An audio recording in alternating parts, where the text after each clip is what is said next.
ওই আসিয়া একদিন চিরুনি দিয়া মাথা আছড়ায়, হঠাৎ চিরুনিটা মাটির মধ্যে পড়ে গেল। উঠাইতে গিয়া আল্লাহর নাম জবানে বের হয়ে গেল। ফেরাউন পাশে দাঁড়াইয়া হঠাৎ করে শুনে, তুমি কার নাম নিলা? কয় আল্লাহর। আর গোপন রেখে লাভ নাই। এইবার ফেরাউন কয়, আমি তো তোমার খোদা। কয় না, আমি তো মুসা নবীর খোদার উপর ঈমান এনেছি। এতদিন আমি গোপন রেখেছিলাম, এখন আর গোপন রাখার কোনো সুযোগ নাই। যেহেতু প্রকাশ হয়েই গেছি, আর এটা বন্ধ করা যাবে না। ফেরাউন ডাক দিয়া কয়, আসিয়া সর্বনাশ, আমার খোদাইগিরি না জানি কি হয়ে যায়। তুমি আমার সাথে এরকম করবা না, কি চাও সব দিব। বলে, তুমি যাই দাও, আমার মাওলার মোহাব্বত আমি আলাদা ফেরত দিতে পারবো না। আমি মাওলার আশেক হয়ে গেলাম, আমি মাওলার মোহাব্বত অন্তরে জমায়ে ফেলেছি। আমি আমার মাওলার নাম না নিলে আমার কলিজা ঠান্ডা হয় না। ফেরাউন বলে, খবরদার, আর একবারও তুমি বলবা না। আসিয়াকে ফিরাইতেই পারে না। এক পর্যায়ে ফেরাউন বলে, আমার কানে কানে একটু আমারে খোদা বলিয়া ডাক দাও। আসিয়া ডাক দিয়া কয়, রে ফেরাউন, আমার আল্লাহকে ফাঁকি দেওয়ার কোনো সুযোগ হবে না। আসিয়া এবার আল্লাহর উপরে মজবুত হয়ে গেল। ফেরাউন যখন দেখলো আর আসিয়াকে লাইনে নেওয়া যায় না, এবার ফেরাউন রাগান্বিত হয়ে বাঁকা হইয়া বলে, ও আসিয়া, আল্লাহরে যদি তুমি ভুলিয়া না যাও, আমারে যদি খোদা বলে স্বীকৃতি না দাও, আমি তোমাকে বিচারের কাঠগড়ায় দাঁড় করাবো। আসিয়া বলে, রে তুমি যা করো কিছুই আমার আপত্তি নাই। বলে, তোমার হাতে পায়ে রশি লাগায় ফাঁসি দিব। যখন ফেরাউন বলল, আসিয়া বলে, করো, আমার কোনো আপত্তি নাই। আমি আমার মালিকের ভুলতে পারবো না, কারণ আমার মালিক, আমার ইজ্জতের মালিক, আমার হায়াতের মালিক, আমার রিজিকের মালিক আমার আল্লাহ ছাড়া আমার আপন কেউ নাই। ওই আল্লাহ আমাকে কথা বলার শক্তি দান করেছেন, ওই আল্লাহ আমার সুন্দর চেহারা দিয়া বানাইছেন। ফেরাউন যখন দেখলো ফিরানো যায় না, ফাঁসির মঞ্চে নেওয়ার জন্য রেডি হয়ে গেল। আসিয়ার হাতে পায়ে রশি লাগাইয়া এবার যখন ফাঁসির মঞ্চে নিবেন, আসিয়ার উপরে আঘাত, চোখের পানি ছেড়ে কাঁদেন আর আমার মাওলার সাহায্য চাইতেছেন। এতে হঠাৎ করিয়া যখন আসিয়াকে ফাঁসি দিবে খবরটা ছড়ায় গেল। একদিন ওই পথের দ্বারে মুসা নবীর আগমন ঘটে গেল। আসিয়া মুসা নবীরে দেইখা কয়, ও পয়গম্বর, আপনি জানেননি, আপনি তো আল্লাহর সাথে মাঝে মাঝে কথা বলতে যান, আপনি একটু বলবেন আমি আসিয়ার উপরে আপনার মাওলার রাজি না বেজার হয়ে গেছে? এবার মুসা নবীকে, আমার মাওলা তোমার উপরে রাজি, কোনো চিন্তা নাই, তুমি মজবুত হইয়া থাকো, আল্লাহ তোমার উপরে রাজি হয়ে আছেন। আসিয়া ডাক দিয়া কয়, ফাঁসির মঞ্চে নাও। আসিয়া এক মুসা নবীর মুখে আশ্বাস বাণী শুনিয়া আসমানের দিকে দুহাত উঁচু করে দোয়া করে আর কাঁদে, রব্বি বিনিলি ইনদাকা বাইতান ফিল জান্নাহ। ও আল্লাহ, ফেরাউনের সামনে আজ আমি বেইজ্জতি হয়ে যাইতেছি, তুমি আমাকে দয়া করে ইজ্জতের হেফাজত করো, জান্নাতে তোমার কাছে একটা ঘর বানাইয়া দাও। ওয়ানাজ্জিনি মিন ফিরআউনা ওয়া আমালিহি ওয়ানাজ্জিনি মিন কওমিনাল কওমিজ জালিমিন। ফেরাউনের অত্যাচার থেকে আল্লাহ তুমি মুক্তি দাও। আসিয়া কান্নাকাটি করে দোয়া করার সাথে সাথে হঠাৎ আসিয়া আসমানের দিকে তাকায় দেখে আমার মাওলা পাকের কুদরতের পর্দা খুলে দেওয়া হলো। আসিয়া তাকায় দেখে লক্ষ লক্ষ ফেরেশতারা অপেক্ষায় আছে আসিয়াকে স্বাগতম দিয়া, জান্নাতের নাজ নেয়ামত দিয়া তারপরে নিয়ে যাবে। আসিয়া দেখে এবার ফাঁসির মঞ্চে যায় আর মুস্কি মুস্কি হাসতেছে। ফেরাউন ডাক দিয়ে কয়, আসিয়া একটু আগে তুমি কান্না করলা, এখন আবার তুমি কেন হাসো? বলে, রে ফেরাউন, তুমি জানো না আমার আসল মালিকের দরজা খুলিয়া গেছে। আমি যেই মালিকের জন্য আমি পাগল, ওই মালিকের কর্মচারীরা অপেক্ষায় আছে আমাকে জান্নাতের মধ্যে নিয়ে নিবে। ওই জান্নাত আমি তাকায় দেখতেছি, লক্ষ লক্ষ ফেরেশতাদের দেখতেছি। এইবার ফাঁসির মঞ্চে যখন আসিয়াকে ঝুলাইয়া দিল, আল্লাহ পাক রব্বুল আলামিন ফেরেশতা পাঠায় তাকে রূহটা জান্নাতের মধ্যে নিয়ে নিল।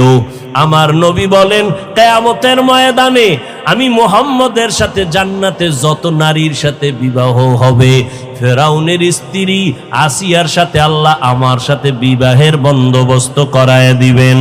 এরে পর্দার আড়ালের আম্মা জানেরা, একটা মা যখন আদর্শওয়ালা হবে, ওই ঘরটা জান্নাতের বাগান হয়ে যাবে। স্বামী যদি একটু আঁকা বাঁকা চলে, স্ত্রী ভালো হলে স্বামীটাও লাইনে চলে আসবে। এরে আম্মা জানেরা, আল্লাহর কোরআন সত্য, নবীর কথা সত্য, মিথ্যা না। ও যুবকেরা তৈরি হও, কয়দিন আর দুনিয়াতে বাঁচবা?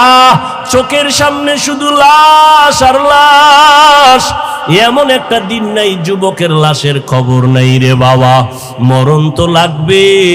আজকে তুমি কত আরামে খাও আর ঘুমাও, গরমে তুমি আজকে ফ্যান চালাও, মশার যন্ত্রণায় মশারি টানায় ঘুমাও। ও বান্দা, গুনাহ নিয়ে যদি কবরে যাও, আজকে আমি যদি প্যান্ট শার্ট টাই লাগাইয়া দাড়ি কামায়া তোমার মতো চলতাম, কেউ আমারে বাধা দিত না। কিন্তু না, কেন এত কষ্ট করিয়া এই লেবাস পোশাক নবীর তরিকায় হালাল ভাবে চলি, নামাজ পড়ি? এর একমাত্র কারণ আমার মাওলার কোরআন সত্য, জান্নাত জাহান্নাম সত্য। গুনাহ নিয়ে যারা কবরে যাবে তাদের আযাব হবে সত্য, নেক আমল নিয়ে যারা যাবে তাদের কবর জান্নাত হবে সত্য। এরে নবীর উম্মতের দল, আজকে যদি মনে করো কবরে কোনো আযাব হবে না, যদি এটা সত্যই হয় তো তুমিও বাঁচলা, আমিও মুক্তি পেয়ে যাব। কিন্তু সত্য না, গুনাহগারের আযাব হবে, দলিলের অভাব নাই। আর কবরে গিয়া যদি দেখো বেনামাজির কবরে জাহান্নামের আযাব, তখন বলো বাবা তোমার উপায় কি হবে, আমার উপায় কি হবে? আজকে কত সম্মান, কত স্লোগান, কত চেয়ার, কত খানার আয়োজন। যেদিন আজরাইল আইসা আমার রূহটা নিয়ে যাবে, ওই দিন আমার আপন সন্তানেরা পর্যন্ত আমার লাশটা ঘর থেকে নামায়া দিবে। এখন আর কেউ আমার কাছে আসবে না, আমার গায়ের জামাটা বেলেট দিয়া কেটে কেটে রেখে দিবে। সাদা কাপুনের প্যাকেট বানাইয়া জানাজা পড়াইয়া এমন এক জায়গায় কবর, যেখানে দিনের বেলা যাইতো বড় ভয় লাগে। আমেরিকার খবর সেকেন্ডে পাওয়া যায়, বাড়ির দরজায় বাবার কবর, মায়ের কবর আজ 100 বছর হলো, কোনো খবর নিলা না রে বাবা। কেউ কারো খবর নেয় না। হ্যাঁ, নেক আমলওয়ালারা যদি দুনিয়াতে নেককার সন্তান রেখে যায়, তারা দোয়া করে, কোরআন তেলাওয়াত করে। আর যারা সন্তানেরও নেক আমলওয়ালা বানাইলা না, নিজেরাও নেক আমল করলা না, এই অবস্থায় যদি আজরাইলের হাতে ধরা খেয়ে যাও, আর ওই অন্ধকার কবরে যখন শুয়াইয়া সবাই পাড়াইয়া মাটি দিয়া চলে যাবে, ওই কবরে 3টা প্রশ্ন করার জন্য যখন 2 জন ফেরেশতা হাজির হবে, ওই গুনাহগার নাফরমান বলবে, হা হা লা আদরি, আফসোস আমি কিছুই জানি না, কিছুই জানি না। আল্লাহর নবী বলেন, তখন আল্লাহ কুদরতি আওয়াজ দিয়া বলবেন, ও কবরের ফেরেশতারা, এই নাফরমানকে আর কোনো সুযোগ দিও না। আমি দুনিয়াতে কম সুযোগ দেই নাই। আমার দেওয়া পানি, আমার দেওয়া বাতাস, আমার দেওয়া সূর্যের আলো, চাঁদের আলো, আমার দেওয়া নদীর মাছ, জমিনের ফসল, গাছের ফল খাইলো। এত বড় নিমক হারাম একবার আলহামদুলিল্লাহ বলে নাই। ওলামায়ে কেরাম পায়ে ধরে ধরে নামাজের দাওয়াত দিত, একবেলার নামাজেও মসজিদে যায় নাই। ও ফেরেশতারা, আর একে সুযোগ দেওয়া যাবে না, একে ভালো করিয়া ধরো, জাহান্নামের বিছানাটা কবরে বিছাইয়া দাও, কবরের সাথে জাহান্নামের সাথে রাস্তা খুলিয়া দাও। ও যুবক, একটা মশার কামড় সইতে পারো না, গুনাহ নিয়ে কবরে গেলে পোকামাকড়ের কামড় কেমনে সহ্য করবা? আরে ফ্যানের বাতাস ছাড়া ঘুমাইতে পারো না, জাহান্নামের আগুনের গরমে কেমনে সেখানে তুমি থাকবা রে বাবা? আমার আল্লাহ রাগান্বিত হইয়া শেষবারে বলবেন, ও কবরের মাটি, এই নাফরমান গুনাহগারের দুই পার্শ্ব থেকে জোরে জোরে চাপ দাও। এত জোরে চাপ দিবে পাজরের হাড়গুলো চুরমার হয়ে যাবে। আম্মা জান আয়েশা রাদিয়াল্লাহু আনহা বলেন, আমি একদিন তাকায় দেখি যেই নবীর কোনো গুনাহ নাই, যেই নবী এত দামি, যার কোনো তুলনা নাই, আমার হুজরায় বসে বসে গুনগুন করে কান্না করেন। আমি বললাম, ও নবী কেন কাঁদেন? আমি আয়েশা কি কোনো বেয়াদবি করেছি? বলে না, করো নাই। ও নবী তো কেন কাঁদেন? আল্লাহর নবী বলেন, ও আয়েশা, কিয়ামতের ময়দানের ভয়ঙ্কর অবস্থা আমার মনে পড়েছে, এই জন্য কান্না করি। ও আয়েশা, জানো না কিয়ামতের দিন কে পীর কে মুরিদ কোনো ভেদাভেদ থাকবে না, সবাই উলঙ্গ দাঁড়াবে। হাসরের ময়দানে সবাই উলঙ্গ হয়ে দাঁড়ায় যাবে। একদিকে জাহান্নামের আগুনের আওয়াজ, একদিকে ওদিকে সূর্যের গরম। গুনাহগার নাফরমানের মাথাগুলো টাস টাস করিয়া ফেটে যাবে, পায়খানার রাস্তা দিয়া পেটের নাড়ি ভুঁড়িগুলো পড়তে থাকবে। ওই সময় নবীরা পর্যন্ত বেকার হয়ে যাবেন, উম্মতের ভুলিয়া গিয়া নাফসি নাফসি বলে কাঁদবেন, আল্লাহর কাছে ক্ষমা চাইতে থাকবেন। ওই সময় কি হালাত হবে? আপন আপন কেউ পরিচয় দিবে না, মা সন্তানের পরিচয় দিবে না, সন্তান মায়ের পরিচয় দিবে না। ওই ভয়ঙ্কর হালাতের সময় আমার উম্মতের কি উপায় হবে? সমস্ত নবীরা নাফসি নাফসি বলে কাঁদবেন। ঈসা নবীর কাছে উম্মতেরা যাবে, বলবে, আমি পারবো না, আমার অবস্থা নিয়ে আমি আজকে বেকার হয়ে গেলাম। উম্মতেরা শেষ সময় আমি মুহাম্মদের কাছে যখন আসবে, আমি তখন নাফসি নাফসি বলে কাঁদবো না, আমি তখন মাকামে মাহমুদ আল্লাহর কুদরতের দ্বারে সিজদায় পড়ে কান্না শুরু করব আর বলবো, উম্মতি উম্মতি রব্বি হাবলি উম্মতি। আমার উম্মতের কি হালাত হবে? আমার কান্না দেখে আল্লাহ বলবেন, নবী আর কাঁদবেন না, আমি কান্না সহ্য করতে পারি না। আল্লাহর নবী বলেন, তখন আমি বলবো, আল্লাহ আমার একটা উম্মত যেন জাহান্নামে না যায়। আয় আল্লাহ, জাহান্নামে থাকলে আমি জান্নাতের ভেতরে যাব না। এরে নবীর উম্মতের দল, আমার নবীকে আল্লাহ বলবেন, আপনি একটা উম্মত থাকলেও বাছাই করে করে জান্নাতের দিকে নিয়ে যান। আমার নবী উম্মত গুলো নিয়ে হাউজে কাউসারের কিনারায় দাঁড় করায় লাইনে পানি পান করাবেন। ওরে নবীর উম্মতের দল, নবী যখন পানি পান করাবেন লাইনে দাঁড় করায় তার উম্মতের, হঠাৎ দেখবে কিছুক্ষণ পরে একটা পর্দা পড়ে গেল। ফেরেশতাদের বলবে, কি ব্যাপার? বলে, ওই পার্শ্বের উম্মত গুলো আপনার আসল উম্মত না। বলে, কেন?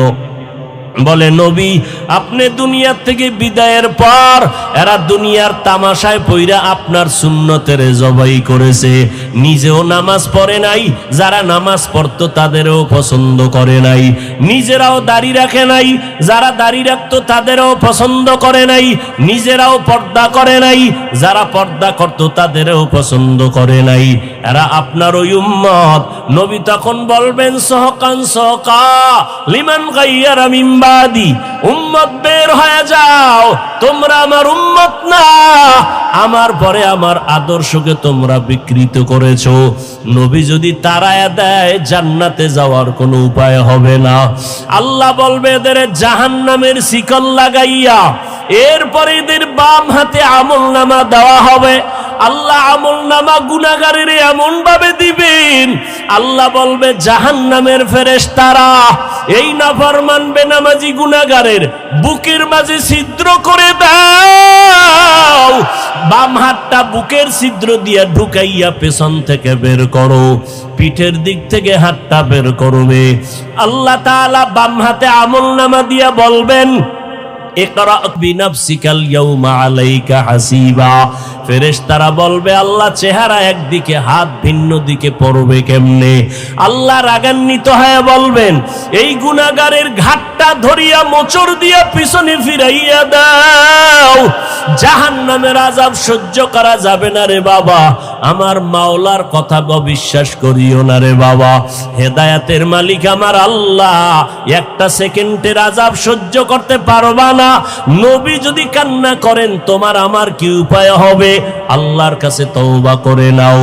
ও যুবকেরা, স্কুলে কলেজে পড়িয়াও তো তোমার মতো বান্দা নামাজির অভাব নাই। মনেরে বুঝাও রে মন, কয়দিন আর গুনাহ করব? আল্লাহ তো তাকায়া সব দেখতেছেন। আল্লাহর কাছে ক্ষমা চাও আর বলো হে মালিক, জীবনে গুনাহ করে করে জীবনটা নষ্ট করে ফেলেছি। মানুষ আমাকে মাওলানা বলে, কিন্তু আমি জানি আমার মতো গুনাহগার কেউ নাই। গুনার কারণে আমার হাত না পাক, আমার জিহ্বা না পাক, আমার অন্তর না পাক। আয় আল্লাহ, তওবার নিয়ত করে ফেললাম, আর গুনাহ করব না, নামাজ ছাড়ব না, দাড়ি কাটবো না, বেপরদায় চলবো না, মা বাবাকে কষ্ট দিব না, উলামায়ে কেরামের বিরোধিতা করব না, নবীর তরিকার বাহিরে চলবো না, দেশ জাতির বিরুদ্ধে কোনো ষড়যন্ত্র করব না। সবার কপালে তওবা নসিব হবে না। আবু জাহাল 13 বছর নবীর বয়ান শুনিয়াও কালেমা পড়ে না, আর ওদিকে ওমর নবীর গর্দান কাটতে আসিয়া কালেমাওয়ালা মুসলমান হয়ে গেল। এই জমিনে আবু জাহালের মতো শক্ত অন্তরের মানুষগুলো জীবনে হেদায়েতে আসবে না। এরা বয়ানের পরেও বাজে কথা বলিয়া নিজের গুনার পাল্লাটা ভারী করবে। আর যারা ওমরের মেজাজওয়ালা, ময়দানে বসার পর গুনার কথা যখন স্মরণ হবে চোখের পানি বের হওয়া শুরু হয়ে যাবে, তখন মনে মনে নিবিড়ে কাঁদবে আর বলবে ও দয়ার মালিক, এই ময়দান থেকে গুনাহগার বানাইয়া ফিরাইয়া দিও না। গুনাহ নিয়া ময়দানে ঢুকছি আর গুনাহ নিয়া বাসায় যাব না, গুনাহ নিয়া কবরে গেলে আযাব সইতে পারবো না রে আল্লাহ। ও যুবক, ও পর্দার আড়ালের মা, ও বৃদ্ধ বাবাজিরা, আমার মাওলাকে অন্তর দিয়া ডাকো আর মনে মনে তওবা করো। মরিয়া গেল আর নামাজ ছাড়বা না, বেপরদায় চলবা না, দাড়ি কাটবা না, মা বাবার বেয়াদবি করবা না, উলামায়ে কেরামের পরামর্শ নিয়া নবীর সুন্নাত অনুযায়ী জীবনকে চালাবা। তওবা করার মতো যদি নিয়ত হয়, মুনাফিকি যদি অন্তরে না থাকে, খাঁটি তওবার নিয়ত যাদের আছে দুটো হাত আল্লাহকে দেখাইয়া দাও। আয় আল্লাহ, হাতগুলো কবুল করে নেন।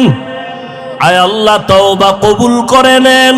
তওবার উপরে মজবুত হইয়া চলার মতো তৌফিক দান করেন, আমিন। আলহামদুলিল্লাহি রাব্বিল আলামিন, ওয়াসসালাতু ওয়াসসালামু আলা সাইয়্যিদিল আমবিয়াই ওয়াল মুরসালিন ওয়া আলা আলিহি ওয়া আসহাবিহি আজমাইন। ইয়া আরহামার রাহিমিন, ইয়া আরহামার রাহিমিন, ইয়া আরহামার রাহিমিন। রব্বিরহামহুমা কামা রব্বায়ানি সগীরা। আল্লাহুম্মা ইন্নাকা আফুউন কারীম তুহিব্বুল আফওয়া ফা'ফু আন্না। আল্লাহুম্মা ইন্না নাসআলুকা রিযাকা ওয়াল জান্নাহ ওয়া নাউযু বিকা মিন সাখাতিকা ওয়ান নার। আল্লাহুম্মা কফিনাহুম বিমা শি'তা। আল্লাহুম্মা ইন্না নাজআলুকা ফি নুহুরিহিম ওয়া নাউযু বিকা মিন শুরুরিহিম। ইন্না কাফাইনাকাল মুস্তাহজিইন। আল্লাহুম্মা ইন্না নাউযু বিকা মিনাল বারাসি ওয়াল জুনুনি ওয়াল জুযামি ওয়া সাইয়্যিল আসকাম। ও দয়ার মালিক, কুদরতের নজর দিয়া তাকায় দেখেন, এই গভীর রাত কত উলামায়ে কেরামরা হাজির, আয় আল্লাহ কত সাদা দাড়িওয়ালা মুরব্বীরা হাজির, কত ব্যবসায়ী কত চাকরিজীবীরা হাত তুলেছে, আমার কলিজার কত যুবক, আমার কলিজার ছাত্র ভাই, পর্দার আড়ালে কত মা বোনেরা হাত তুলেছে। আয় আল্লাহ আমরা সবাই জাহান্নামের আসামি, গুনার কারণে আজ জীবনটা নষ্ট করে ফেলেছি। আয় আল্লাহ দুনিয়ার সমস্ত বাড়িওয়ালাদের দরজা বন্ধ, আপনার রহমতের দরজা তো খোলা। গুনার কারণে দিলটা পাথর, চোখে পানি নাই, কান্নাওয়ালা চক্ষু দান করেন আল্লাহ, কান্নাওয়ালা চক্ষু দান করেন, কান্নাওয়ালা চক্ষু দান করেন। দুনিয়াতে যেদিন আসছিলাম মা বাবায় কত আনন্দ করেছিলেন, আজকে সেই জীবনটা গুনার কারণে নাপাক। আমার গুনার খবর আমার মা জানে না, বাবায় জানে না, ভাই বোনেরা কেউ জানে না। আমার অপরাধের খবর আমার আপনজনেরা যদি জানতো, কেউ আমাকে মোহাব্বতের নজরে দেখতো না। ও আল্লাহ আপনি কত দয়ার মালিক, আপনি গুনার খবর জানিয়াও রাগ করিয়া পানি বন্ধ করেন নাই, বাতাস বন্ধ করেন নাই, খানা বন্ধ করেন নাই। ও আল্লাহ আমরা আপনার দরজায় ফিরিয়ে আসছি, তওবার নিয়তে হাত তুলেছি, আর গুনাহ করব না রে আল্লাহ। আয় আল্লাহ দুনিয়াতে গরম সইতে পারি না, গুনাহ নিয়ে কবরে গেলে জাহান্নামের আগুন কেমনে সহ্য করব। দুনিয়াতে মশার কামড় সইতে পারি না, কবরে গেলে সাপের কামড় কেমনে সহ্য করব। আয় আল্লাহ তাআলা গুনাহ নিয়ে কবরে যেতে চাই না, তওবার নিয়তে হাত তুলেছি, আর গুনাহ করব না, আর গুনাহ করব না রে আল্লাহ। এ জীবনে না করিলাম বন্দেগি, গুনাহ করে কাটাইলাম জিন্দেগি, তওবা করে আবার তওবা ভাঙ্গিলাম, তওবা করে আবার তওবা ভাঙ্গিলাম, অবশেষে খাঁটি তওবা করিলাম। গুনাহ করেছি আর তো গুনাহ করব না, দয়া করে মাফ করে দেন রব্বানা। আল মুসলিমু মান সালিমাল মুসলিমুনা মিন লিসানিহি ওয়া ইয়াদিহি, প্রকৃত মুসলমান ওই ব্যক্তি যার জবান এবং হাত থেকে অন্য মুমিন মুসলমান নিরাপদ। নবী অন্য হাদিসের মধ্যে বলেন, সিবাবুল মুসলিমি ফুসুকুন ওয়া কিতালুহু কুফরুন, মুমিন হয়ে মুমিনকে গালি দেওয়া পাপিষ্টের কাজ, এক মুমিন আর এক মুমিনের বিরুদ্ধে জিহাদের ঘোষণা দেওয়া বেদিনের কাজ। জবান এক মারাত্মক অস্ত্র, চতুর্মুখী ধার। আবার এটা বড় নেয়ামত, জবান দিয়া আমার পরিচয় হয়েছে আমি একজন মানুষ। হায়ওয়ানে না তেক, পশুর থেকে মানুষকে আলাদা করেছে শুধু জবান। গরু, ভেড়া, বকরি, বাঘ, সিংহ বা পশু জাতীয়, এদের হাত আছে, পা আছে, চোখ আছে, সব আছে, কিন্তু আমাদের মতো আওয়াজ নেই, কথার আওয়াজ নেই। ওদের থেকে আমাকে পার্থক্য করে দিল হাত না জবানের আওয়াজ। আমার কথা আওয়াজ দিয়ে দিল যে আমি মানুষ। আমার চোখ করে নাই, হাত করেনি, আমার জবান। আবার মানুষের মধ্য থেকে আমাকে আলাদা করে বলল আমি একজন মুমিন। পরিচয়টা আমার হাত দেয়নি, চোখ দেয় নাই, জবান দেয়, কি বলে, পা দেয়নি, আমার জবান দিয়েছে। কেমনে? সব মানুষ হাত, পা, কর্ণ, চক্ষু, নাসিকা সব আছে। কে মুমিন কে মুমিন না, জবানের আওয়াজ প্রমাণ করে দেয় লা ইলাহা ইল্লাল্লাহু মুহাম্মাদুর রাসূলুল্লাহ।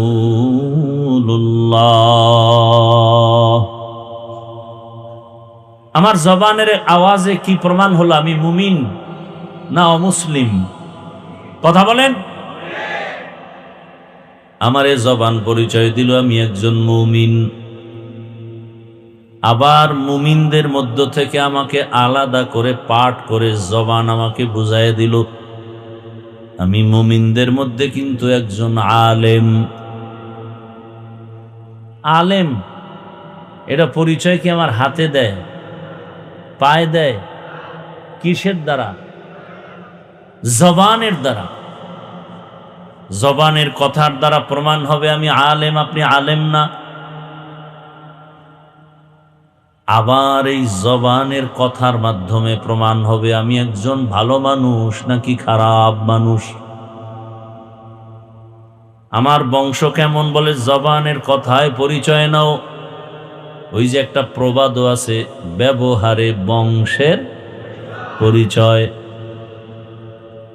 জবানের ব্যবহার আমাকে প্রমাণ করবে আমি আদবওয়ালা, আখলাকি নাকি বেয়াদব।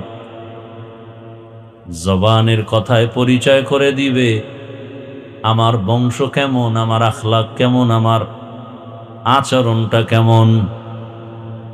এজন্য আল্লাহ বারবার বলেন জবানকে কন্ট্রোল কর। কারণ এই বেঈমান থেকে ঈমানের খাতায় নাম লেখাতে যদি চাও, প্রথমে তোমার কাজ হলো জবানে কালেমা ঈমানের স্বীকারোক্তি দাও, ইকরার বিল লিসান। আবার তোমাকে ঈমানের খাতার থেকে নাম কেটে ফেলবে হাত না জবান।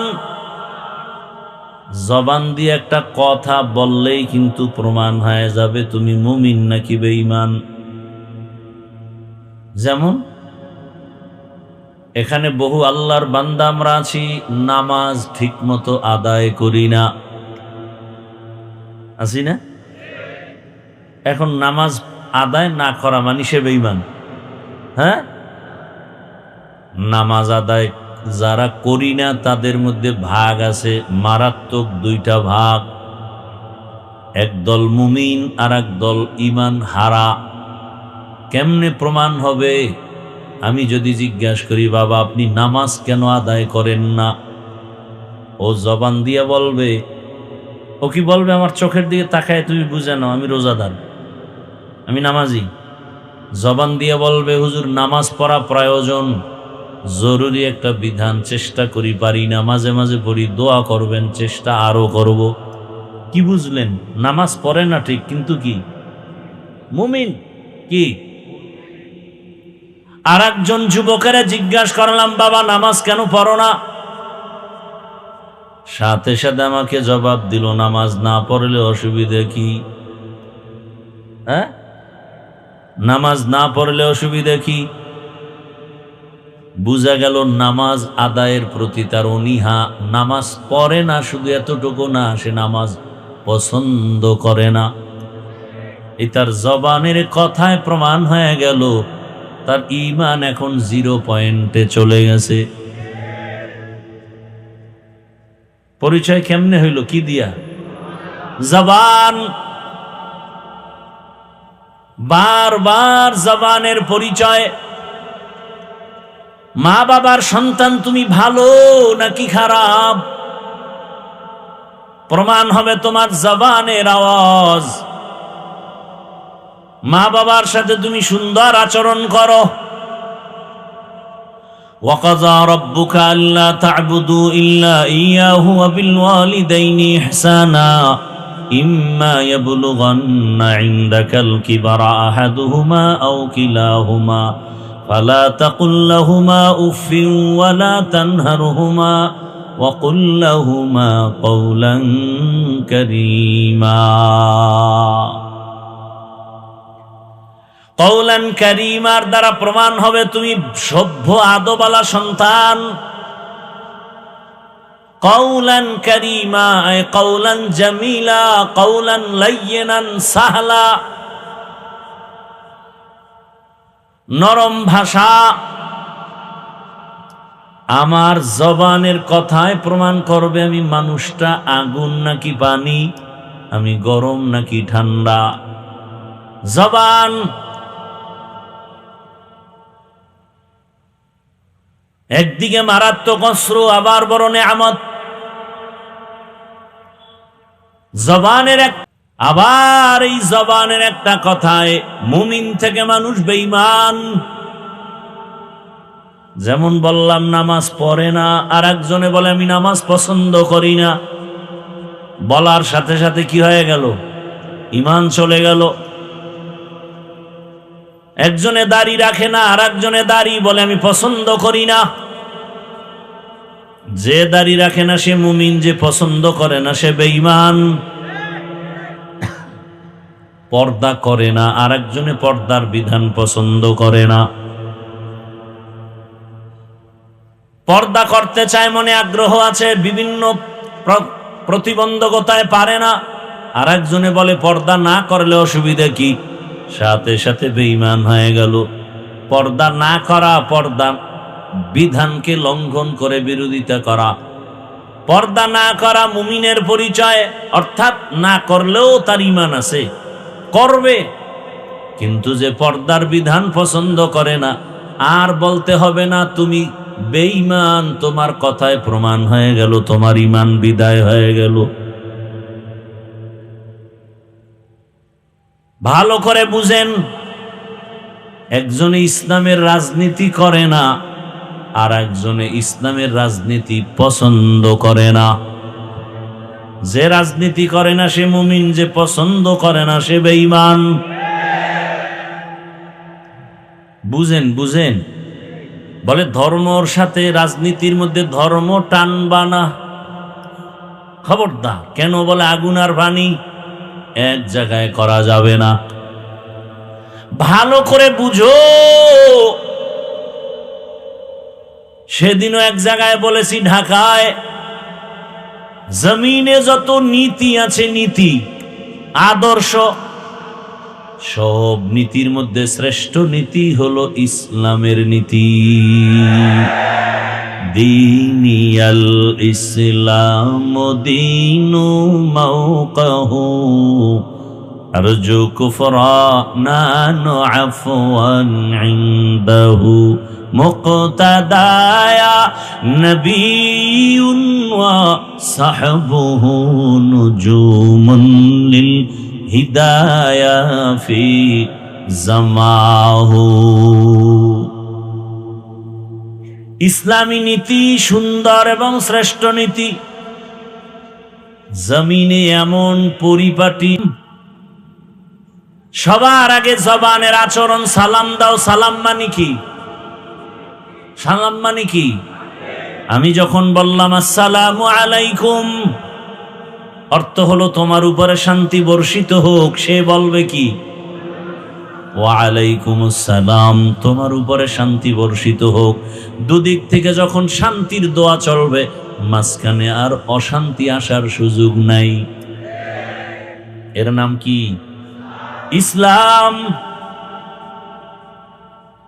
ইসলাম বলে, ও বড়রা ছোটদেরকে মায়ার নজরে দেখো, ও ছোটরা বড়দেরকে শ্রদ্ধার নজরে দেখো। দুনিয়ার সব বড়রা যদি ছোটদের মায়ার নজরে দেখেন, জীবনে বড়রা ছোটদের উপরে জুলুম করবে না। ছোটরা যদি বড়দের দিকে শ্রদ্ধার নজরে তাকায়, কোনদিন ছোটরা বড়দের সাথে বেয়াদবি করবে না। বুঝেননি? বড়রা ছোটর উপরে মায়া থাকলে জুলুম করবে না, ছোটরা বড়দের উপরে ভক্তি থাকলে বেয়াদবি করবে না। এ শিক্ষা কে দেয়? কে দেয়? লিকুল্লি শাইইন যিনাতুন ফিল ওয়ারা ওয়া যিনাতুল মারই তামামুল আদাবি আজ খুদা খাহিমে তৌফিক আদব বেআদব মাহরুমে গাশত আজ ফজলে রা। আমি কোন দলের নেতা হয়ে পড়ছি? এ মাহফিল কোন দলের? বরং আমি প্রচলিত কোন ইসলামী রাজনীতির কোন দলের দায়িত্বে নাই। বাকি আমি কথা বলতেছি আমার জীবনের মূল জায়গায় ইসলামকে শ্রদ্ধার সাথে রেখে এরপরে কথা বলতেছি। আমার সব কিছুর মূল আমার ইসলাম। আমি ইসলামকে মাথার মুকুট বানায়া কথা বলতেছি। ইসলামের অর্থনীতির মতো পবিত্র অর্থনীতি দুনিয়াতে আর নাই। ইসলামী সমাজনীতির মতো পবিত্র নীতি জমিনে নাই। ইসলামের পরিবার নীতি এক একটা যদি আলোচনা করা হয়, কে বলে কয় ইসলামী অর্থনীতি নাই। অথচ আল্লাহর কসম করে সেদিনও বলছি ঢাকার এক জায়গায়, আল্লাহর জাতের কসম, এ জমিনে যতদিন পর্যন্ত ইসলামের অর্থনীতি বাস্তবায়ন হবে না, ততদিন পর্যন্ত এ জমিন থেকে দারিদ্র বিমোচন হবে না। খয়রাতি আরো খয়রাতি হবে, সব ফকির হয়ে যাবে, ধনী আরো ধনী হবে। ইসলামী অর্থনীতির এক মূল পয়েন্টের নাম যাকাত। ইসলামী অর্থনীতির এক পয়েন্টের নাম করজান হাসানা। ইসলামী অর্থনীতির এক পয়েন্টের নাম সাদাকাতুন জারিয়া।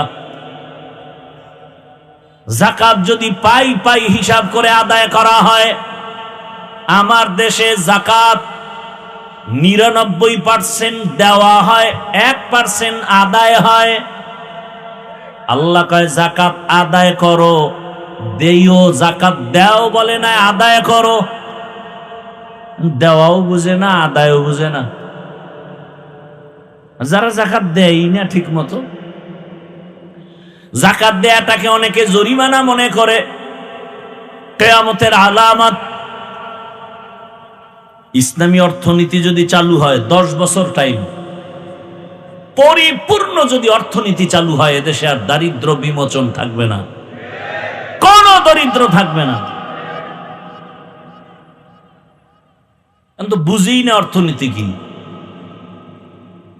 সমাজনীতি চালু হবে, জবান দিয়া কাউকে গালি দেওয়া যাবে না, কারো দোষ পেছনে বলা যাবে না, জবান দিয়া মিথ্যা কথা বলা যাবে না। জবানের পাওয়ার কত, এই জবানটারে কন্ট্রোল করো।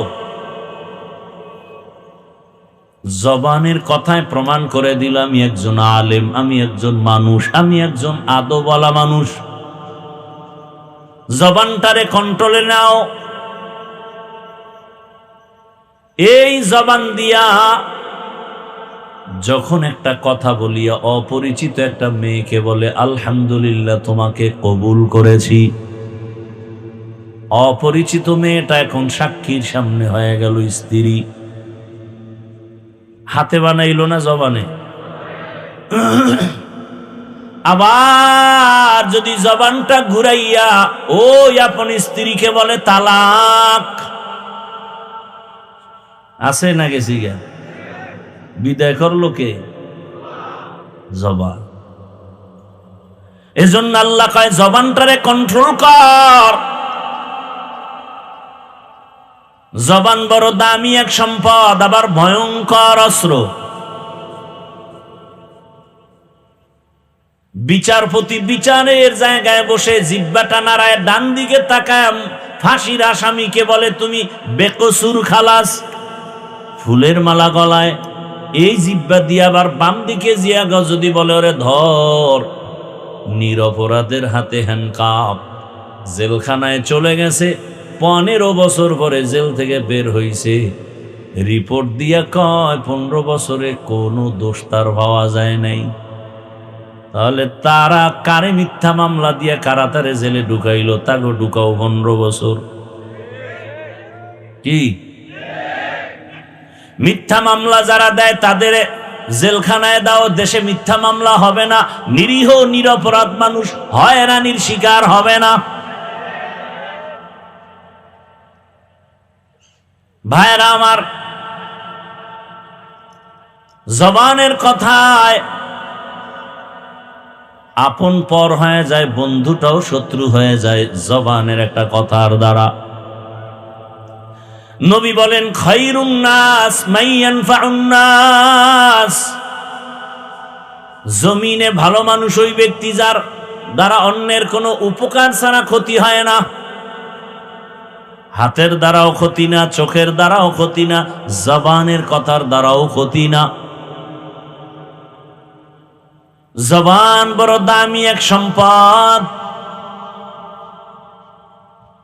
এই একটা জবানের কথা আমাকে কত উপরে উঠায় দেয়, আবার এই জবানের কথার দ্বারা মানুষ হিরো থেকে জিরো হয়ে যায়।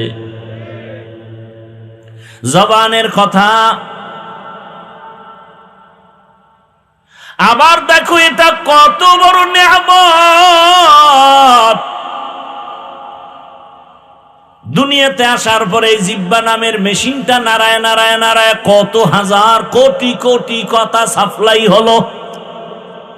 গাল ব্যথা করে, ঠোঁট ব্যথা করে, কপাল ব্যথা করে, কোনদিন জিহ্বা ব্যথা করে না। কেমন এক নেয়ামত আল্লাহ দান করেছেন। এত কথা, এত কথা। মেশিন চলে, মাইক কথা বলা হয়, মেশিনই আমার কথা মাউথ থেকে টেনে নিয়ে হর্ন থেকে ইউনিটের মাধ্যমে বের করে। মেশিনটা বাতাস দিতেছে, ফ্যান দিয়া গরম হয়ে গেলে না জানি আবার দীর্ঘ টাইমে আগুন লেগে যায়। কিন্তু জিহ্বা নামের মেশিন এত বছর পর্যন্ত যে চলতেছে চলতেছে চলতেছে, হাজারো লাখো কোটি কথা সাপ্লাই হয়। এই মেশিনটা কে ঠান্ডা করে, কে তেল পেট্রোল অকটেন কে দিল? কোনদিন জিহ্বা ব্যথা করে না। এই জিহ্বা ঘুমের মধ্যেও চলে, ঘুমের মধ্যেও চলে। এমন জিহ্বার আওয়াজ, এত সুন্দর একটা মেশিন কে দিছে খুঁজো, খুঁজা খুঁজা বের করার চেষ্টা করো তিনি কে। খুঁজার পরে দেখবা তিনি আর কেউ না, তিনি আমার দয়ার মালিক, আমার আল্লাহ। ইয়া ইলাহি তু মেরা মাবুদ হে, ইয়া ইলাহি তু মেরা মাশুক হে। কিছুক্ষণ বসবেন তো নাকি? আপনি বয়ান নিতে চাইলে আমি দিব না, জোর করে দেওয়ার কি আছে? বুঝেন না কথা? আপনি চাইলে আমি কষ্ট করেও করতে পারি, আর আপনার চাওয়ার উপরে আল্লাহ আমাকে দিবেন। এখানে বক্তার কোনো মাস্তানিতে ওয়াজ হয় না, আওয়াজ হয়, আওয়াজ। বক্তার বাহাদুরিতে কি হয়? আওয়াজ হয়, ওয়াজ হয় না। বলে ওয়াজ আর আওয়াজ মানি? বলে ওয়াজ যখন শুরু হয়ে যাবে বক্তার, সেখানে দুইটা পুঁজি লাগবে, না হয় ওয়াজ হবে না আওয়াজ হবে। দুই পুঁজির এক হলো আমার মালিকের ডাইরেক্ট রহমত, দ্বিতীয় হলো শ্রোতাদের অন্তরের আকর্ষণ আর মোহাব্বত। আপনাদের আকর্ষণ চুম্বকের মতো আমার কথা টানবে। এলেম আমলের বাহাদুরিতে আওয়াজ হবে, ওয়াজ হবে না। যখন ইখলাস দিয়া যখন চুম্বকের মতো কথা টানবে, আর আলোচক যখন ইখলাস নিয়ে কথা বলবে, তখন দিলের মধ্যে গিয়ে যখন আসর শুরু হয়ে যাবে, অ্যাকশন শুরু হবে। ঠান্ডা মানুষটা হঠাৎ করে দেখা যাবে চোখের কোঠায় পানি হাজির, কান্না শুরু হয়ে যাবে। বেতের বাড়ি দিলে কান্না আসে না, কোরআনের আঘাত আর আঘাত। অপারেশন চলে তো কোরআনের বাগানে, হৃদয়ের মাঝে অপারেশন, আল্লাহর মোহাব্বতের অপারেশন চলে। দিলটা নরম হয়ে গেছে, চোখের থেকে পানি বের হওয়া শুরু হয়ে গেছে। যেই মানুষটা বেতের বাড়িতেও কাঁদে না, কোরআনের বাগানে বৈশা কান্না করে, গুনাহগার গুনার কথা স্মরণ করে তওবা করে, হে মালিক জীবনে তো গুনাহ কম করি নাই, হাতের গুনাহ, চোখের গুনাহ, জবানের গুনাহ, আজকে থেকে তৈরি হয়ে গেলাম আর গুনাহ করব না। জীবনে মসজিদে যায় না, ফজরে গিয়া মসজিদে সবার আগে হাজির হয়ে যাবে। ভাইরা আমার, এই জন্য আপনাদের আগ্রহ থাকলে কিছু কথা বলা যায়, আর বলবো কি তাও তো জানি না, বলবো কি তাও তো জানি না। কোন কথার পরে কি বলবো তা কি আমি মুখস্থ করা সম্ভব? কার কুদরত? কোন কথার পরে কোন কথা আসবে, কোন কথার পরে কোন কথা, কোনটার পরে কোনটা কেমনে বলা হবে, কিভাবে সাজায় বলা হবে তাও জানি না। সব আমার আল্লাহর কুদরত। এখানে কত লাইনের মানুষ, ডাইনে এক ধরনের, বামে এক ধরনের, চতুর্মুখী মানুষ। এখানে অভাব নাই হার লাইনের মানুষ। সব মানুষের অন্তরকে টু দি পয়েন্টে রেখে কথা বলা, এটা আমার মালিকের কুদরত ছাড়া কখনোই সম্ভব হবে না। আমার মালিকের কুদরত। জবান এমন এক নেয়ামত, এই জবান এত দামি এক সম্পদ। এই জবানের কথা দিয়া বান্দা আল্লাহর মোহাব্বতের নাম বলবে, আল্লাহরে ডাকবে, আল্লাহর জিকির করবে। জিহ্বা দিয়া যখন বলে আল্লাহ, সাথে সাথে আরশে আজিমের মধ্যে একটা কম্পন শুরু হয়ে যায়। আমার আল্লাহ তো তাকায় আছেন কখন বান্দা জিহ্বা নাড়ে আমার একটা আল্লাহ বলে ডাক দিবেন। আল্লাহ তো তাকায় আছে। তোমার হাত দিয়ে কখন আল্লাহ লেখবা না, চোখ দিয়ে দেখবা না, জবান দিয়ে তুমি যখন ইকরার করবা লা ইলাহা ইল্লাল্লাহ, আল্লাহ তাকায় থাকেন। বান্দা যখন আমারে আল্লাহ বলে ডাক দেও, মা বলে ডাক দিলে মায়ের কলিজাটা ঠান্ডা হয়। বাচ্চা যখন একবার আম্মু বলে ডাক দেয়, মা শুনিয়াও জবাব দেয় না। কেন? মা চায় তুই বারবার আম্মু আম্মু আম্মু আম্মু বলবি। যতবার আম্মু বলে ডাকবি তত মায়া বাড়বে, তত মজা লাগে। এটা মা না হইলে বোঝানো সম্ভব। সন্তান বাবাকে যখন আব্বু বলে ডাকে, বারবার ডাকে তো মজা পায়। মা শুনিয়াও জবাব দেয় না, কেন? তুই আবার ডাক দে। আম্মু কয় আবার ডাক, আবার ডাক। এদিকে বাচ্চার মধ্যেও কিন্তু মায়া বাড়তেছে। আম্মু কেন সাড়া দেয় না? এক ডাক, দুই ডাক, কিছুক্ষণ পর বাচ্চা এখন ডাকের সাথে একটু চোখে পানি, ডাকের সাথে আবার চোখে পানি। বাচ্চা কাঁদতেছে। এবার মায়ের মায়া বাড়ছে না কমছে? মা এতক্ষণ শুধু আওয়াজ পাইছে, কান্নার আওয়াজ না, শুধু ডাক আম্মু আম্মু, কোনো আওয়াজ নাই। মা শুনছে, জবাব দেয় না। যখন কান্না জড়িত কণ্ঠে বাচ্চা আম্মু বলে কান্না করে, মায়ের যত কাজ থাক না কেন সব ফালাইয়া দৌড়ায় বাচ্চার কাছে আসে। বাচ্চাটারে কোলে নেয়, আদর দেয়। আল্লাহ বলেন ওই মা বাবার থেকে আমি আল্লাহর মায়া কি কম? আমি আল্লাহর কুদরতি অন্তরে 99 গুণ মায়া জমানো। বান্দা তুই মাকে যখন ডাকো মায়ের মায়া বাড়ে, আর আমি আল্লাহরে যদি তুই ডাকো আমার মায়া কেন বাড়বে না? তুই যত ডাকবি তত আমার মায়া বেড়ে যাবে। এমন একটা সময় আসবে তোর সাথে আর আমার সাথে যত ডাকবি তত কাছে আগাইতে থাকবে। তুই এক হাত আগাবি, আমার রহমত 2 হাত আগায় যাবে।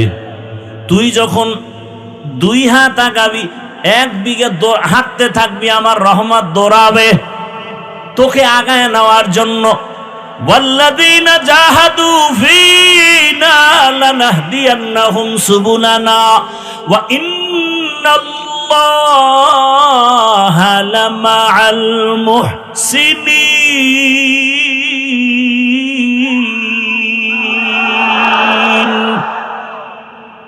বান্দা তুমি যখন চেষ্টা করো আল্লাহ পাওয়ার জন্য, আল্লাহ বলে আমি অনেক রাস্তা খুলে দেই, যে কোনো রাস্তা দিয়ে হাঁটবি, আগাইতে থাক, সামনে গিয়ে দেখবি সিরাতাল মুস্তাকিম। আমি আল্লাহর ছেলে নাই যে আমার আব্বু বলে ডাকবে, আমি আল্লাহর মেয়ে নাই যে আমাকে আব্বু বলে ডাকবে, আমার স্ত্রী নাই, আমি আল্লাহ ওয়াহদাহু লা শারীকা লাহ। আমি আল্লাহ তাকায় থাকি,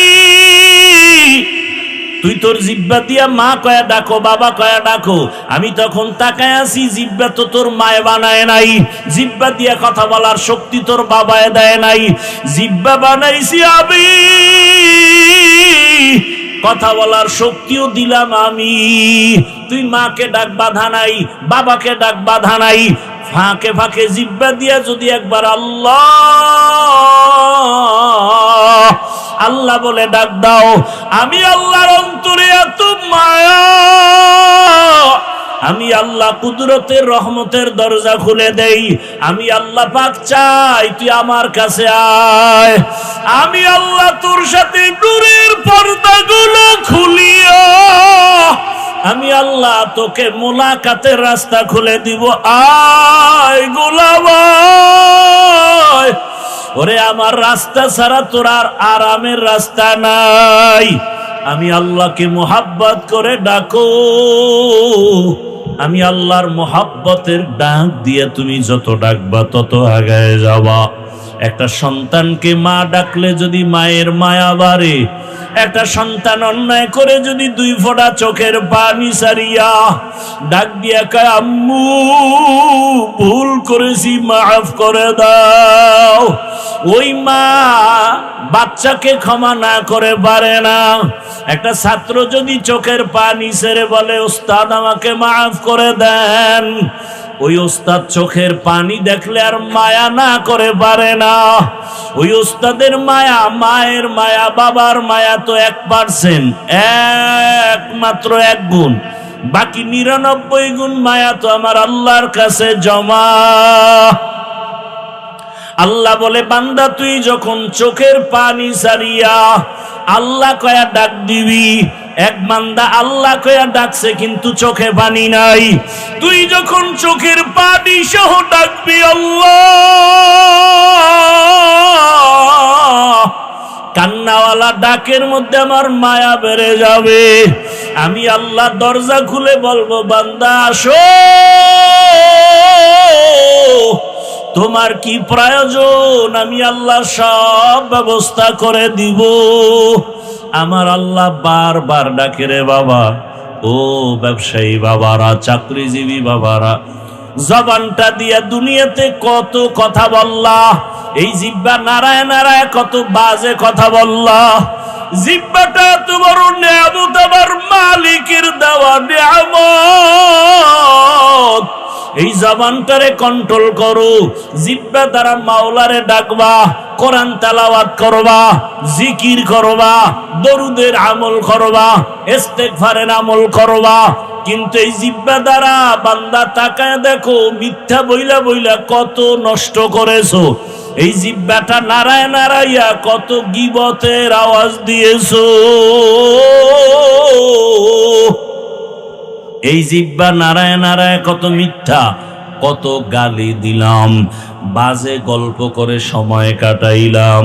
ওরে বান্দা, কার দেওয়া জিহ্বা দিয়া মিথ্যা বলি, কার দেওয়া জিহ্বা দিয়া অন্যের গীবত করি, কার দেওয়া জিহ্বার নিয়ামতটাকে অন্যের কাজে ব্যবহার করি, কার দেওয়া এত সুন্দর জিহ্বার নিয়ামত আমি অপচয় ভাবে কথা বলে নষ্ট করি।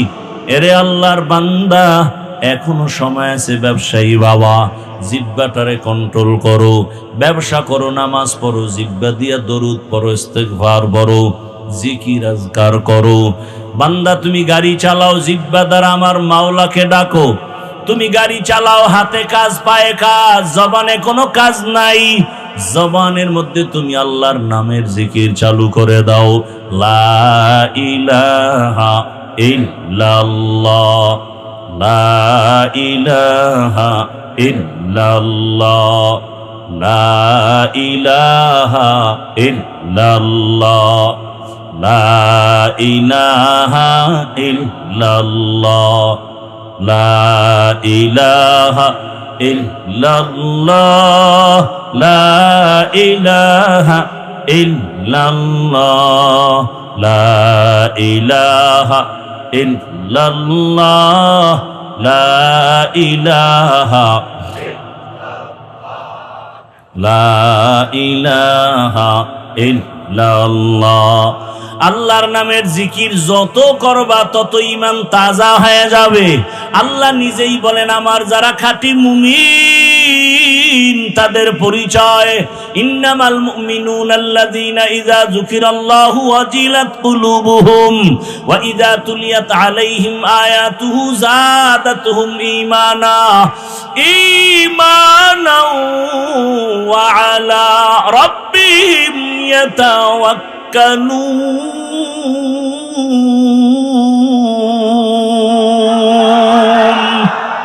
মুমিন তোমার পরিচয় কি? বলে তখন ইন্নামাল মুমিনুনা আল্লাযীনা ইযা যুকিরাল্লাহ, যখন জিকির করা হয়, ওয়াজিলাত কুলুবুহুম, কলবের মধ্যে কম্পন শুরু হয়ে যায়, জালজালা শুরু হয়ে যায়। ওয়া ইযা তুলিয়াত আলাইহিম আয়াতিহি, যখন আল্লাহর কোরআনের আয়াত তেলাওয়াত হয়, যাদাতহুম ঈমানা, ঈমান এত বেশি বেড়ে যায়, তখন বান্দার মোহাব্বত শুধু আল্লাহর দিকে আগাইতে থাকে, এত পরিমাণ আগায়, দুনিয়ার থেকে আলাদা মাওলার দিকে আগাইতে থাকে। কে যেন বলে, আল্লাহর খাঁটি আশেক আল্লাহ না, আল্লাহ থেকে আলাদা না, জুদা না, দূরে না। আল্লাহ তাআলা বলেন, বান্দা তুই যত আমারে ডাকবি আমি তত কাছে আসব। আস্তে আস্তে এমন এক হালাত হবে, আমি আল্লাহর বাইরে তুই নাই, ডানেও আমি, বামেও আমি, সামনেও আমি, পেছনে আমি। বান্দা তুই যেখানে আছো, ওয়া হুয়া মাআকুম আইনামা কুনতুম, বান্দা তুই আমাকে ছাড়া কই? ওরে আমারে ফাঁকি দিয়ে কোথাও যেতে পারবি না। ও ব্যবসায়ী বাবা, তোমারে আমার মাওলা বড় বানাইছেন। এক সময় হাঁটতে পারো নাই, কথা বলতে পারো নাই, এখন তুমি টাকার মালিক, বাড়ির মালিক, গাড়ির মালিক। এখন তোমার জবানে কত আওয়াজ, কাউকে ধমক দাও। আমার মাওলা যদি জবান বন্ধ করে, কোনো ক্ষমতা নাই জবান খোলার। এরে বান্দা, দুনিয়ার সব পেয়েছো, ওই আমার আল্লাহকে পাইছো নি? চিন্তা করো রে বাবা। টাকা পাইলা, বাড়ি পাইলা, গাড়ি পাইলা, ছেলে মেয়ে সব পেয়েছো, স্ত্রী পেয়েছো, সম্মানের চেয়ার পেয়েছো, সব তোমার রেডি। কিন্তু যেদিন চক্ষুটা বন্ধ হয়ে যাবে, আজরাইল যেদিন তোমাকে বাড়ির দরজায় এসে আঘাত আওয়াজ দিয়া রুহুটা নিয়ে যাবে, এখন তোমার ব্যবসা আপন ছিল নাই, বাড়ি আপন নাই, সবাই বলবে ঘর থেকে লাশটা নামাও, সাদা কাপনের প্যাকেট বানায়া দাও, গরম পানি দিয়া গোসল করাও, বাঁশবাগানে নিয়ে যাও। এখন আর ঘরে রাখা যাবে না, পাহারা দেওয়া যাবে না। ব্যবসা প্রতিষ্ঠান তোমার থেকে আলাদা, সন্তান আলাদা, স্ত্রী আলাদা, পরিবার আলাদা। এখন তোমার আপন বন্ধু তোমার পাশে নাই। আল্লাহ কয়, এখন তুই একা। এখন তুই কোথায় যাইতেছো চিন্তা কর। এমন একটা অন্ধকার কবরের ঘর, ডানেও মাটি, বামেও মাটি, সামনে মাটি, উপরেও মাটি, বিছানাও নাই, বালিশ নাই। দুনিয়াতে বালিশ ছাড়া ঘুমাইতে পারো না, তোষক ছাড়া ঘুমাইতে পারো না, ফ্যানের বাতাস ছাড়া ঘুমাইতে পারো না। ওই কবরে যদি গুনাহগার হইয়া যাও, ওই কবরে বিছানা নাই, বাতাস নাই, বান্দা গুনাহগার হইয়াই যদি পড়িয়া যাও, আমার আল্লাহ এমন রাগ করবেন। আমার নবী বলেন, আমার আল্লাহ বলবেন, ও ফেরেশতা, এই নাফরমানের আর ছাড় দেওয়া যাবে না। আমি দুনিয়াতে কম নেয়ামত দেই নাই, আমার দেওয়া সূর্যের আলো, আমার দেওয়া পানি বান্দারে দিলাম, আমার দেওয়া চাঁদের আলো, আমার দেওয়া বাতাস, আমার বানানো জমিনের ফসল, আমার দেওয়া গাছের ফল, আমার দেওয়া নদীর মাছ বান্দা সব মনের মতো ভোগ করিয়া এখন আমার হুকুম মতো নামাজ পড়ে নাই, পর্দা করে নাই, জিকির করে নাই, তেলাওয়াত করে নাই। জিহ্বাটা দিলাম আমি আমারে ডাকার জন্য, আমাকে ডাকে নাই। জিহ্বা দিলাম আমি কোরআনের তেলাওয়াতের জন্য, বান্দা কোরআন তেলাওয়াত করে নাই। জিহ্বা দিলাম আমি আমার মায়ার রাসূলের উপরে দরুদ পড়ার জন্য, আমার মায়ার নবীর দরুদ পড়ে নাই। আমি জিহ্বা দিলাম ইস্তেগফার পড়ার জন্য, পড়ে নাই। গল্প করে করে কাটাইলো, মিথ্যা বলে জিহ্বা নাপাক করেছে, গালি দিয়ে জিহ্বা নাপাক করেছে। ও ফেরেশতারা, জাহান্নামের শিকল লাগাইয়া ধর, এখন আর ছাড় দেওয়া যাবে না। আল্লাহ বলে কবরের সাথে জাহান্নামের সাথে রাস্তা খুলে দাও।